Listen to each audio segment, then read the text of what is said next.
Hello, good morning. Welcome to Sushi's kitchen. ಇವತ್ತಿನ ತಿಂಡಿ ಶಾವಿಗೆ ಉಪ್ಪಿಟ್ಟು. ಇದಕ್ಕೆ ಬೇಕಾಗೋ ಸಾಮಗ್ರಿಗಳು: 2 ಹೆಚ್ಚಿರೋ ಈರುಳ್ಳಿ, 4 ಹಸಿಮೆಣಸಿನ್ಕಾಯಿ ಹೆಚ್ಚಿದ್ದೀವಿ, ಕರ್ಬೇವಿನ ಸೊಪ್ಪು, ಕೊತ್ತಂಬರಿ ಸೊಪ್ಪು, ಸಾಸಿವೆ, ಕಡಲೆಬೇಳೆ, ಉದ್ದಿನಬೇಳೆ, ಉಪ್ಪಿದೆ, ರುಚಿಗೆ ತಕ್ಕಷ್ಟು ಉಪ್ಪು,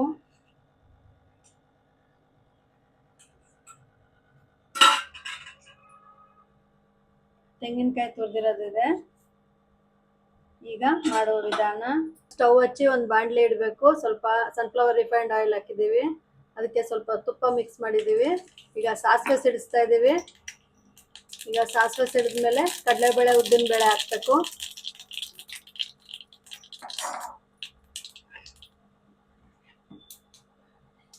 ಈಗ ಈರುಳ್ಳಿ ಹಾಕಬೇಕು.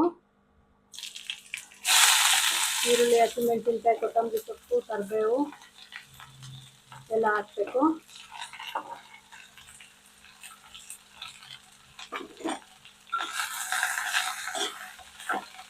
ಇದು ಗೋಲ್ಡನ್ ಬ್ರೌನ್ ಬರೋವರೆಗೂ ಬೇಯಿಸ್ಕೊಳ್ಬೇಕು ಈರುಳ್ಳಿನ. ಈರುಳ್ಳಿ ಬೇಯ್ತಾ ಇದೆ. ಈಗ ಈರುಳ್ಳಿ ಬೆಂದಿದೆ. ಈಗ 2 ಗ್ಲಾಸ್ ನೀರು ಹಾಕ್ತಾ ಇದ್ದೀವಿ.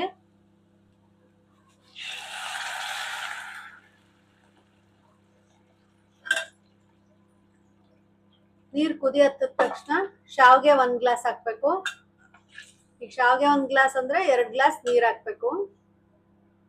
ಅವಾಗ ಚೆನ್ನಾಗಾಗುತ್ತೆ ಉದ್ರುದ್ರಾಗಿ. ನೀರು ಕುದೀತಾ ಇದೆ. ಈಗ 1 ಗ್ಲಾಸ್ ಶಾವಿಗೆ ಹಾಕ್ಬೇಕು. ಅಕ್ಕಿ ಶಾವಿಗೆ ಹಾಕ್ತಾ ಇದ್ದೀವಿ.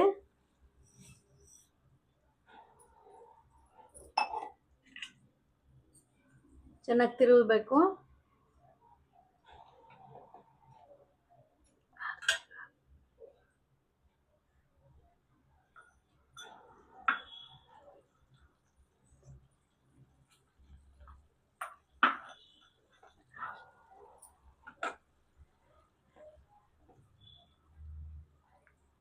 ಈಗ ಬೇಯ್ತಾ ಇದೆ.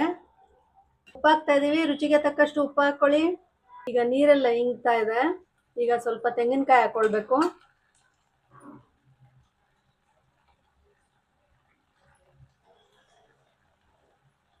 ಈಗ ಚೆನ್ನಾಗಿ ತಿರುಗಿಸ್ಬೇಕು.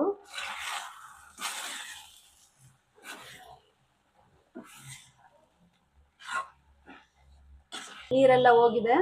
ಈಗ ಒಂದು ಪ್ಲೇಟ್ ಮುಚ್ಚಿ 1-2 ನಿಮಿಷ ಬಿಟ್ಟು ಆರಿಸ್ಬೇಕು. ಸ್ಟವ್ ಆಫ್ ಮಾಡಬೇಕು. ಬಿಸಿ ಬಿಸಿ ಶಾವಿಗೆ ಉಪ್ಪಿಟ್ಟು ರೆಡಿ ಆಗಿದೆ. 10 ನಿಮಿಷದಲ್ಲೇ ಆಗುತ್ತೆ ಬ್ರೇಕ್ಫಾಸ್ಟು. ಮಾಡಕ್ಕೆ ಜಾಸ್ತಿ ಟೈಮ್ ಆಗಲ್ಲ. ಒಂದು 10 ನಿಮಿಷದಲ್ಲೇ ರೆಡಿ ಆಗುತ್ತೆ. ಅದ್ರ ಜೊತೆಗೆ ಬನಾನಾ ಇದೆ, ಮತ್ತೆ ಕ್ಯಾರೆಟ್ ಇದೆ. ತುಂಬ ರುಚಿಯಾಗಿರುತ್ತೆ. ಮಕ್ಕಳಿಗೆ ಬ್ರೇಕ್ಫಾಸ್ಟು ಮತ್ತು ದೊಡ್ಡವ್ರಿಗೂ ಚೆನ್ನಾಗಿರುತ್ತೆ.